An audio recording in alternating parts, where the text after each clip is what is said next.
off at number 5, Annabelle. You know the one. She's everywhere. She's terrifying, especially in James Wan's silver screen depiction. But if we're being honest, the actual Annabelle, a Raggedy Ann doll given to a nursing student in the 1970s, isn't so terrifying at all. The biggest issue with any of the Warrens' cases is the lack of information provided by the pair, particularly Ed Warren, who was notorious for withholding information for analysis. After declaring that the doll was actually possessed by a demon named Annabelle Higgins, the Warrens took the doll back to their museum, putting it on display for safety's sake. This is where the Annabelle mythos was fully fleshed out. Before his death, Ed would allegedly warn museum visitors that the last man to mock Annabelle ended up dying in a motorcycle crash. Of course, claims that had no substantial evidence or even names associated to them. Joseph Laycock, a professor of religious studies at Texas State University, makes an interesting observation to the phenomenon. At the same time, a similar story emerged, Robert the Doll. You may know it. And what do these two have in common? Why were demonic dolls suddenly the latest craze in the 1970s? Well, it may have something to do with an episode of The Twilight Zone dubbed Living Doll, which featured a character that intriguingly mirrored the same events of the Warrens' doll. What was their name? Well, Annabelle, of course. Coming in next at number 4, the Snedecker Family. And this one is pretty blatant, which may explain Lorraine Warren's very public detest for the cinematic interpretation of Haunting in Connecticut, which she claimed was historically inaccurate and embarrassing. A fair claim to make if she could provide substantial evidence. If you're familiar with the Snedecker family, then you'll know their story. They moved into a house at a knockout price, conveniently located next to a hospital where their young son was receiving treatment for cancer. Of course, it was too good to be true, and the reason why the house was so cheap was because it was previously a funeral home where the morticians were rumoured to have been caught in acts of necrophilia. Not so good. Of course, this meant that the Snedecker home was riddled with demons. Enter Ed and Lorraine Warren. However, the biggest hole in this case comes from Ed Warren himself. After their investigation took place, a best-selling book was written to detail the events. A ghostwriter was attached to it, a man named Ray Garton, a prestigiously decorated horror novelist who describes A Haunting in Connecticut as the low point in his career. Why? Well, a few years later, Garton told Horror Bound magazine that he'd interviewed all the family members about their experiences, but soon realized that the family were going through some very real problems of a more human kind: drug addiction and severe alcoholism. He found that their accounts of the demonic incidents didn't quite mesh. None of them could keep their story straight. When he approached Ed Warren with his problem, his reply was, "Oh, they're crazy. You've got some of the story, just use what works and make the rest up. Just make it up and make it scary." Next up at number 3, The Devil Made Me Do It. And it's pretty hard to deny evidence that has passed through the judicial system. If you're familiar with the Devil Made Me Do It case, you'll know it involves a man named Arn Cheyenne Johnson, who was inadvertently possessed by the same demon that afflicted his 11-year-old stepson, David. Arn was arrested and tried for murdering his landlord, Alan Bono, and in his legal defense claimed that the devil had made him do it. Of course, it didn't work, and he was sentenced to 10 to 20 years for first-degree manslaughter. Now, the Warrens were heavily involved in this case, claiming to have performed 3 exorcisms on the young David Glatzel, while a number of priests involved in the case denied any of which had ever taken place. However, years later in 2007, Carl Glatzel, David's older brother, sued the Warrens for unspecified damages, claiming that his family were manipulated by the demonologists for monetary gain. He claimed that they concocted a phony story in an attempt to get rich and boost their paranormal fame, exploiting young David's mental illness in the process. In his own tell-all book, Alone Through the Valley, which personally is a bit of a double standard, he outlined the fact that none of the Warrens' claims had ever actually happened, and that the book was a complete fabrication of the events that had actually transpired. Swinging in at number 2, the Enfield Poltergeist. And this one, I will admit, is open to your own interpretation. It's interesting then that perhaps one of the most famous cases that the Warrens were associated with, the Enfield Poltergeist, was the case that they were most minimally involved with. It forms the basis of James Wan's 2016 film The Conjuring 2, where the fictional versions of the Warrens pretty much single-handedly deal with the events that transpired in the August of 1977 in Enfield, a suburb of London. The story itself was a media sensation, where 11-year-old Janet and her 13-year-old sister Peggy were afflicted by the presence of a malevolent poltergeist. Although the evidence has been notoriously scrutinised, Ed and Lorraine Warren maintain that their flying visit to London featured some of the most startling paranormal events that they'd ever seen. seen, one of which was when Ed swore blind, a claim that he made in his book The Demonologist, that he saw Janet sound asleep levitating in midair. It's interesting then that in all the photographic evidence provided by the Warrens, both girls are wide awake and appear to be falling, definitely not levitating. Perhaps the most damning admission though is a statement that Janet made in 2011 at the age of 45, that she and her sister had faked most of the phenomena. The thing is though, it didn't matter to the Warrens. Their involvement with the case propelled them to a legendary status, even though much of that involvement was superficial at best. It's an interesting one, and we'll likely never know the full extent of the Enfield poltergeist. One thing is for certain though, Ed Warren made up nearly all of his involvement. Starting off this countdown, we have the Smurl family haunting. Back in the 1980s, the Smurl family swore that their house was haunted. They would hear loud noises, smell foul odors, and hear pig grunts. Apparently, whatever was haunting their house also threw their dog to the wall and pushed one of their daughters down the stairs. Of course, Ed and Lorraine Warren came to investigate, and they claimed that this place was haunted. They even said that they saw a message appear on a mirror that read, "Get out." But get this, members of the clergy were brought in to do a blessing and exorcism on the house. And guess what? They reported nothing unusual happened there. In fact, one of the priests had this to say about the Warrens, and I quote, "They weren't sincere, were not what they purported to be, and were given to sensationalizing."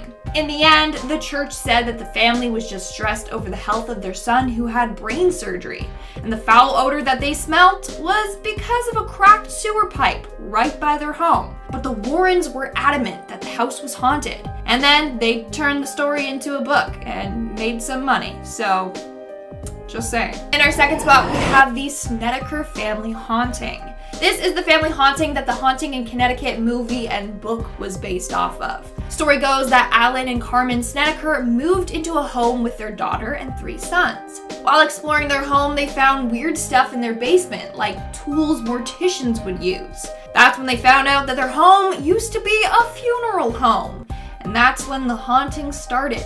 Their eldest son started getting terrifying visions and started seeing ghosts. And also, apparently, one day as Carmen was mopping the kitchen floor, the water just turned into blood and then smelled of decaying flesh. So on and so on, you get it. In 1986, the Warrens investigated the home and claimed it was indeed infested with demons. But here's the thing.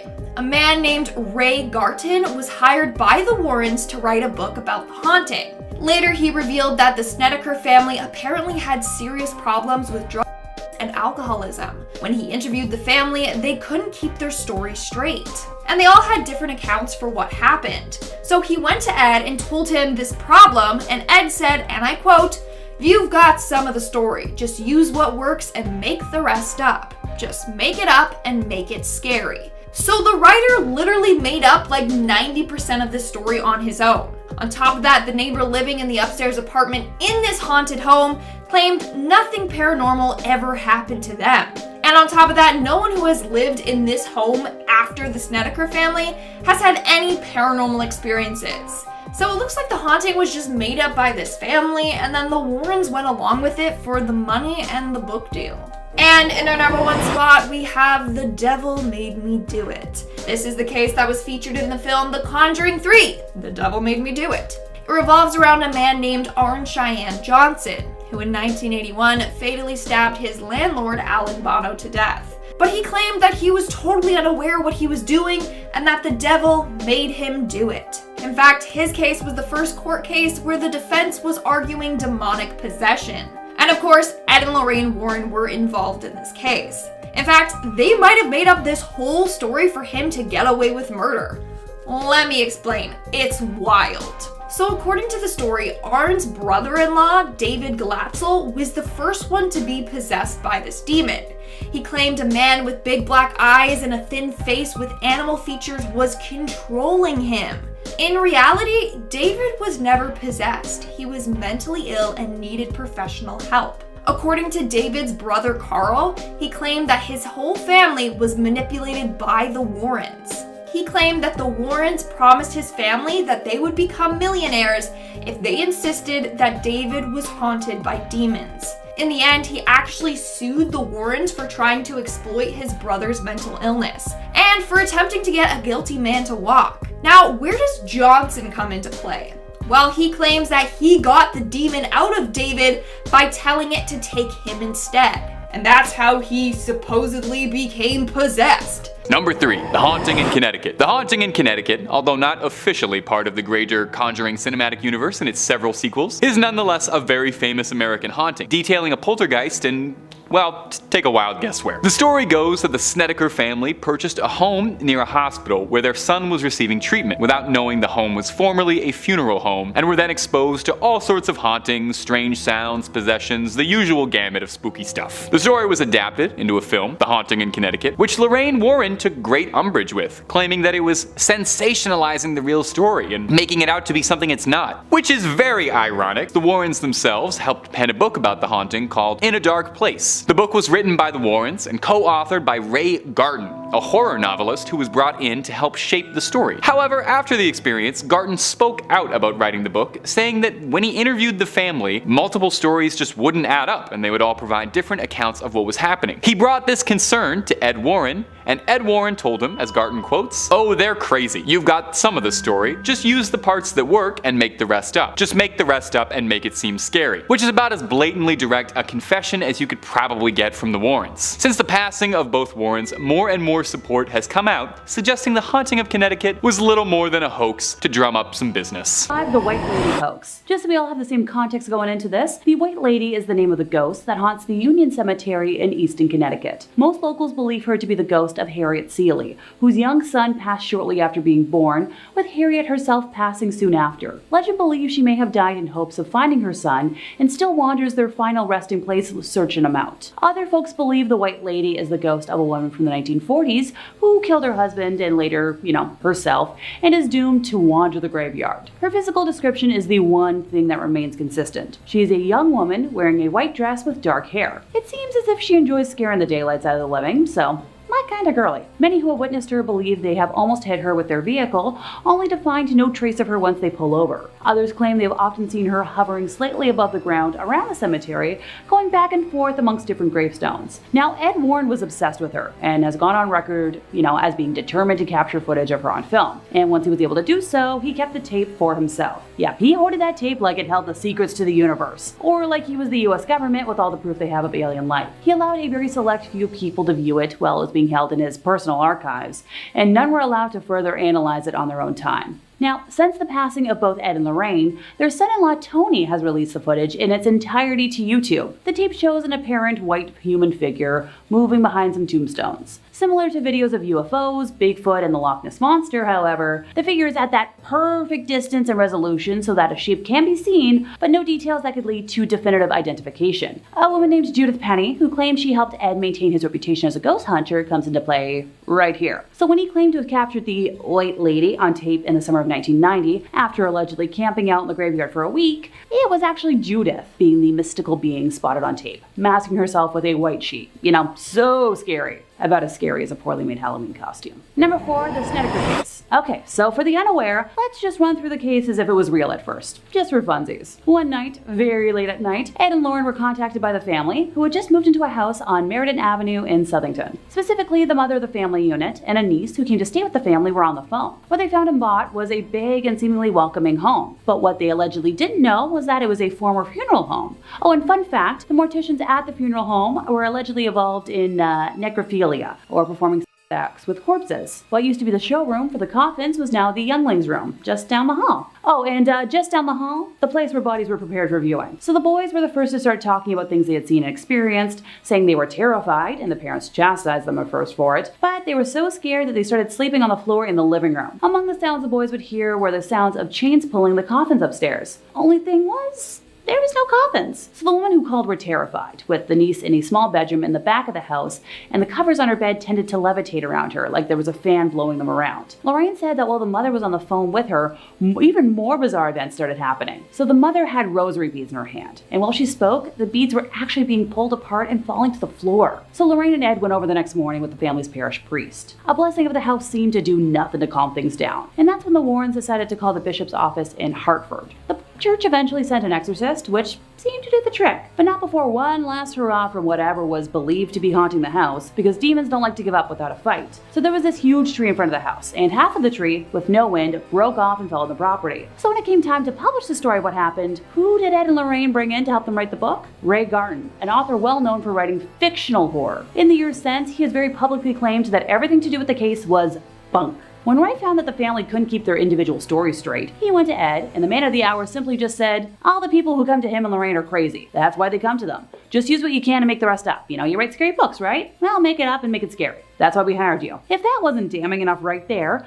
apparently the boys, the center of this entire mess, were nowhere to be found. Ray never met them in person and was only allowed to talk to them briefly on the phone, but as soon as one of the boys started telling Ray that the things he saw in the house went away after he'd been medicated, the mom abruptly ended the conversation. The Warrens repeatedly told Ray they had videotapes of actual supernatural activity shot in the house, and they were going to show it to him while he was there, but they never did. Ray never saw the inside of the house because the people living there at the time wanted absolutely nothing to do with this circus and claimed there were no problems at all in the house. The Warrens explained that this was because the house had been cleansed, by a priest who had performed an exorcism, but to the best of Ray's knowledge, the Catholic Church had absolutely nothing to do with the Warrens in any official way, and there are actually questions about the legitimacy of the priests who worked with them. So remember how the family claimed they had no idea the house was a former funeral home until they, moved in? Turns out nearly everyone in that neighborhood knew it was a former funeral home. It was no secret. The supernatural problems in the house didn't start until the landlord, frustrated after months of being unable to get rent out of the family, made moves to have them evicted, and then all of a sudden the house was infested with demons. What a coincidence. Apparently there have been no problems in that house since. Number 3, fraudulent items in their museum. So Ed and Lorraine were investigating numerous cases from the 1950s until they passed, right? And they founded a whole society devoted to the research and investigation of the paranormal in 1952, not to forget their entire museum dedicated to objects from their cases. So explain to me how their website only has 10 public case files and why so much from their museum looks like leftovers from a Spirit Halloween. Doesn't anyone else find it pretty suspicious that we only get details from the really big news cases, while artifacts from other lesser cases are barely a footnote and have no story or witnesses attached? So apparently, in one corner of the Warrens Occult Museum, there's the skin of a tiger that is said to have killed 33 people in India while possessed by a demonic spirit. But when I tried to research this weird tiger, I found no account of any reportings in history about such a case, or any offers from Ed and Lorraine to go into detail about any events leading to how it came into their possession. Seriously, look at some of that stuff. Given what I know about modern day Satanism, that idol looks like a papier-mâché alien mock-up. Heck, most folks who practice Satanism don't actually pray to any sort of idol, or to the devil himself. But sure, for a moment I'll pretend that's real, and move on to the black magic skull, which just looks like a cheap haunted house prop for a glow-in-the-dark room. Ditto for the chilling masks. Actually, that's a lie. I've seen cosplayers make better masks. I'm not even gonna try to rationalize the skull with horns, or the recreation of the Witch of Monroe. Y'all don't need to see me fuming right now. Okay. One last thing. Apparently the Warrens have a vampire coffin from a modern day vampire they claim to have met. Anyone want to explain to me how they couldn't get hard evidence from a vampire, but they could get his coffin? That sounds a lot harder, and that's coming from a self-proclaimed expert on vampire lore. Werewolf Exorcism. Alongside Catholic bishops and retired police officers, Ed and Lorraine Warren claimed that they exorcised the angry spirit of a werewolf from a man named Bill Ramsey, who, would reportedly turn into a wolfman. Previously, Ramsey had been arrested for accosting officers, which he attributed to a werewolf demon overtaking him. So Lorraine claimed that she saw his case on TV while she and Ed were visiting England, and she felt that,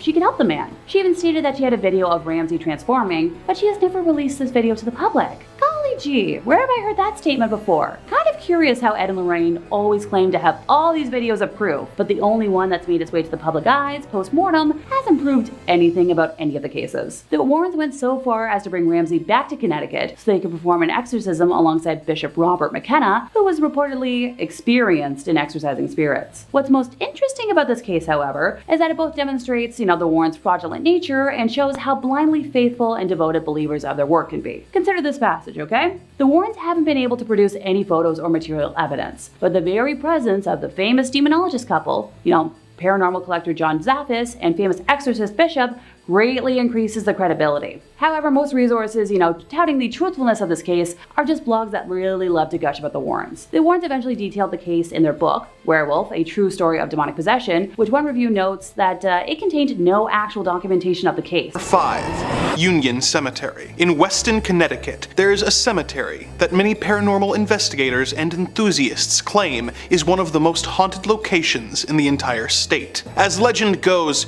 many years ago, a man was driving down the road when a woman suddenly appeared in the middle of the road. The driver didn't have time to stop or slow down and struck the woman, but when he pulled over to try and help the woman, she was nowhere to be seen. Since then, several people have reported seeing the woman in white wandering around the cemetery grounds. Some believe she is a woman who lost her son and is still searching for him, while others believe she may have been a jilted bride who took her own life. Either way, it is a local legend that draws a lot of visitors to the town. Oddly enough, this cemetery is just down the road from the home of Ed and Lorraine Warren, and they claimed to have spent a large amount of time trying to find evidence of the White Lady. In 1990, Ed claimed that while he was staying overnight in the cemetery, he saw the bride. As he described it, "I heard a woman weeping, and I looked out and saw hundreds of ghost lights floating around and forming into the figure of a woman. I couldn't make out facial features." He claimed that he did manage to capture this encounter on video, however. This is of course very exciting, as definitive proof of paranormal activity is rare and could completely change the way people view their own mortality. When asked to show the footage that would validate his claims, Ed said, "No. This is the incident that is least clearly a lie out of all of them on this list, but it is typical behavior from the Warrens, who claimed that they had proof that they then simply refused to show to anyone all the way up until their deaths." Oddly enough, the ghosts of the Warrens sometimes pass through the dark dimension and visit me. I even have a recording of it on my phone that proves I'm telling the truth. You can't see it though. You'll just have to take my word for it. The happy Christian family. The Warrens made a point of portraying themselves as a perfect, loving couple who supported each other while using their supposed gifts to help people who were in trouble and spread the message of God. This carries over into the Conjuring films that were inspired by their lives, with both critics and fans consistently bringing up their relationship as a highlight of the films, with it often being called one of the best love stories of the horror genre. But in real life, they were not quite the shining example of God's perfect couple that they would have you believe. Lorraine Warren had a very large role in shaping how her and her late husband were portrayed on film, with some very specific demands written into her contract. Frankly, a little too specific. Her contract with Warner Brothers explicitly states that neither Ed or Lorraine Warren could be depicted engaging in a physical relationship with in the Conjuring series. Furthermore, neither the husband or wife could be depicted as participating in an extramarital relationship. But why these extremely specific demands? Well, in 2017, a woman named Judith Penny came forward, saying that when she was 15 and Ed Warren was in his 30s, Ed began a physical relationship with her and moved her into his and Lorraine's home, with his wife's knowledge. When Judith became pregnant with Ed's baby, Lorraine, the supposed staunch Catholic, was the one who persuaded her to terminate the pregnancy to avoid a scandal that would ruin the Warrens' careers. As if that weren't bad enough, Judith claims that while living with the couple, they would argue constantly, with the fight often getting physically violent, with Ed routinely attacking Lorraine into unconsciousness. Not exactly the perfect couple that they claimed to be.